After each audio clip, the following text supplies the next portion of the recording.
Okay, good morning mga bossing. Bibigay lang ako ng konting idea sa pag-test kung paano malalaman kung working na itong PWM IC.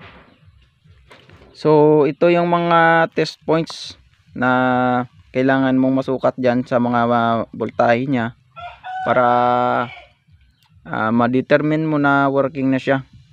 So, bali ito yung pin 1 to 8, 16 to 9. So sa pin number 16 dapat mayroon kanyang masukat na ito yung kanyang reference voltage. Mayroon kang masukat dyan na 5.1 volts.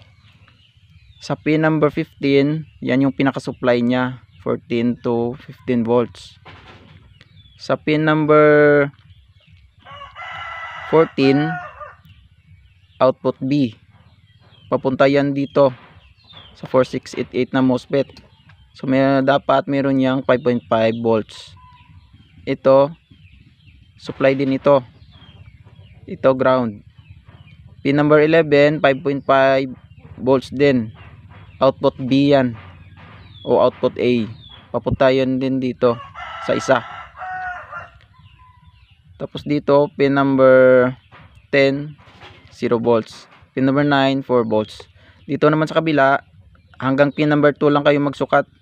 Dapat parehas yan dito sa reference voltage o Vref. Huwag na kayong magsundot dito sa pin number 3 at pin number 4 dahil masisira ulit itong SJ3525.